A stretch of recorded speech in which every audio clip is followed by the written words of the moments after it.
여러분 안녕하십니까, 반장입니다. 한국형 발사체 누리호가 궤도 안착에 실패한 날 미국과 영국 등 주요 외신은 누리호의 실패보다는 한국의 과학기술 진전에 주목했지만 중국 언론은 달랐습니다. 관영 매체 환구시보를 비롯한 중국의 주요 언론들은 전문가의 발언을 인용해 누리호는 중국이 1970년대 개발한 장정 2호에 미치지 못하며 종합적인 기술 수준이 높지 않다고 연일 보도했습니다. 중국은 미국과 함께 우주 개발을 이끄는 나라이며 관련 기술도 우리보다 한 수 위에 있습니다. 그런데 이런 나라가 연일 며칠 동안 누리호가 실패했다고 대대적으로 떠들어대고 있으며 언론은 이를 즐기고 중국 네티즌들은 자국의 기술력에 흠뻑 취해 있는 상황입니다. 중국은 왜 이럴까요? 이는 열등감이 만들어낸 기형적인 모습이라 할 수 있습니다. 세계 경제대국 2위라 자부하건만 이웃의 조그만 나라인 저 나라만은 유독 자신들을 인정해주지 않고 그 나라를 넘어서는 것도 힘에 부치다는 것을 인지하고 있기 때문입니다. 겉으로는 폄하하지만 속으로는 부러워하며 비교 대상이 되지 못한다는 비참한 현실. 우리나라 언론들은 이상하리만큼 우리가 잘하는 부분을 꽁꽁 숨기지만 중국은 뭐 하나 잘하는 것이 있으면 대대적으로 선전하며 인민들의 자부심을 고취시킵니다. 이러함에도 2010년부터 2020년까지 한국에 이민 온 외국인들의 수치에서 중국은 압도적으로 10년째 1위를 차지하고 있으며 작년 한 해만 9만 6천 명의 중국인들이 한국으로 이민해 왔습니다. 이러다 보니 한중 사이에 여러 가지 일들도 발생하고 있습니다. 환고시보는 지난 19일 한국 국적을 취득한 한 중국인이 한국 병무청으로부터 입영 통지서를 받은 후 북경 공항국에 다시 중국 국적을 취득할 수 있는지 여부를 묻는 한 청년의 소식을 소개해 많은 네티즌들의 공분을 샀습니다. 한국인 국적으로 살며 각종 우대는 다 받다가 막상 군에 입대해야 한다고 하니 다시 중국 국적을 취득하려고 하는 그의 이기적인 행동에 분노한 것입니다. 그런데 지금 중국에서는 한 회사의 사내 공고문 때문에 몹시 시끄러운 상황입니다. 이 뉴스의 최초 보도는 24일 중국의 관찰자망을 통해 나왔습니다.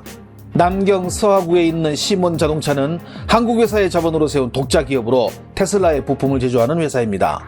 2018년 8월 13일 자본금 2천만 달러로 세워진 이 회사는 자동차 부품은 물론 자동차의 주연과 기계 설비의 연구 개발, 생산, 판매, 기술 서비스, 기술 자문 등을 주 업무로 하고 있으며 수출입 업무도 함께 병행하는 것으로 나왔습니다. 1982년 세워진 이 회사의 본사는 한국에 있으며 남경에 있는 시몬 자동차는 주 관리 업무는 한국인 직원들이, 그리고 생산 라인에서 근무하는 직원들은 대부분 중국인 현지 직원들로 구성되어 있습니다. 이 남경의 시몬 자동차에 10월 22일 사내 금연 공고문이 하나 붙게 됩니다. 공장 내에서 금연 수칙을 잘 지키지 않는 인원들로 인해 회사는 10월 22일 13시부터 23일 13시까지 하루 동안 공장 전체를 금연구역으로 지정하며 이를 위반할 시는 퇴사 조치를 취하겠습니다. 끝으로 이 공고문에 해당되는 대상은 한국인을 제외한 회사 내 모든 직원들에 한합니다. 그렇습니다. 공고문이 문제가 되는 이유는 맨 마지막 줄에 있는 한국인을 제외한 모든 직원들에 한한다는 문구 때문입니다. 시몬 자동차에서 근무하는 왕 선생은 관찰자망과에 가진 인터뷰에서 해당 공고문의 부착에 대해 관리 업무를 담당하는 한국인 관리자들의 묵인하에 붙였거나 아니면 한국인들에게 아부를 하기 위해 중국인 직원들이 자체적으로 제작해 현장에 붙였을 가능성이 있다며 과거에도 공장의 직원들이 금연 수칙을 지키지 않아 이와 유사한 공고문을 붙인 적이 있으며 당시 실제로 이를 위반해 해고된 직원들도 있다고 밝혔습니다. 관리 업무를 하는 한국인 직원들이 이를 알고도 묵인했는지 아니면 중국인 직원들이 한국인 관리자들에게 잘 보이기 위해 만든 것인지는 아직도 확인되지 않았지만 중국 언론들은 이 사건을 대대적으로 보도하고 나섰습니다. 먹잇감을 문 것입니다. 덩신왕은 해당 소식을 이슈화시키기로 작정을 한 듯 왜 한국계 기업들은 이렇게 공공연하게 중국인 직원들을 무시하는가라는 헤드라인으로 관련 소식을 전했습니다. 매체는 21세기에 그것도 중국에서 이러한 공고문을 본다는 것이 믿기지 않으며 이는 중국인을 무시하는 처사로 해당 공고문을 작성한 당사자는 반드시 상응하는 응분의 대가를 치러야 한다고 주장했습니다. 봉황망은 해당 소식을 전하며 이러한 사례는 과거에 삼성에서도 일어난 적이 있다고 언급했습니다. 봉황망이 전한 해당 사건은 2016년 삼성전자 임원들이 갤럭시 노트7의 기계 결함에 대해 사과하기 위해 현지 유통업자들을 초청한 행사에서 큰절을 해 논란이 일어난 사건을 말합니다. 당시 삼성 임직원들은 중국의 현지 삼성 소매 전문가 유통업자들에게 사과의 의미로 큰절을 올렸으며 이를 지켜본 삼성의 중국 법인 직원들도 함께 큰절을 올리며 사과를 했는데 중국에서는 부모를 제외한 다른 사람들에게 큰절을 올리는 것은 자존심을 버리는 행위로 삼성이 강제적으로 중국 직원들에게 큰절을 올리게 했다며 한동안 논란이 되었습니다. 흑룡강 방송국은 해당 사건과 관련하여 좀 다른 관점으로 소식을 전해 눈길을 끌었습니다. 금연 공고문처럼 한국인이 중국에서 특권을 누린 것인지 아니면 중국인 직원들이 한국인 관리자들에게 잘 보이기 위해서 일부러 그런 것인지 살펴볼 필요가 있다고 보도했습니다. 관련 공고문은 문제가 될 여지가 분명한데 한국인 관리자들이 이를 알고도 그런 무지한 공고문을 붙이게 용인할 이유가 없다는 것입니다. 특히 흑룡강 방송국은 왕 선생의 말을 통해 과거에도 해당 공장에서는 금연 수칙을 지키지 않아 해고된 직원들이 있었다고 전해지는데 예전에도 이런 공고문이 그대로 붙었다면 왜 당시에는 문제가 되지 않고 이래서야 문제가 되는 것인지 의문이다고 전했습니다. 록유나 국제관계학 교수는 왕이 낸 기고문을 통해서 이번 사건을 통해서 대중들은 분노하고 있지만 한국인들이 유독 중국인들에게 우월감을 갖는 이유를 되짚어볼 이유가 있다고 밝혔습니다. 록 교수는 지금 중국은 세계 2위의 경제대국에 3위의 군사강국으로 세계 최강국의 반열에 올랐지만 유독 한국만큼은 해당 사실을 인정하지 않고 미국보다 더 중국을 경시하는데 이러한 밑바탕은 바로 이미 선진국의 반열에 들어선 자신들의 업적에 대한 자신감의 반영이라 말했습니다.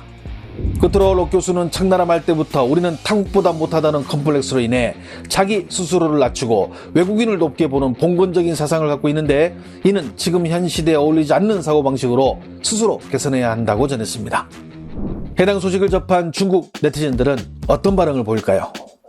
지금은 그나마 좋아졌지 20년 전만 해도 대만 사람들은 중국인들을 사람 취급도 안 했으니까 이 일을 어떻게 처리하는지 두고 보겠어. 반드시 제재를 가야 해. 안 그러면 더 많은 외국 기업들이 따라한다고. 그냥 다 사직하고 일하지 말자. 그러면 저 회사도 망할 테니까. 중국 땅에서 저런 멸시를.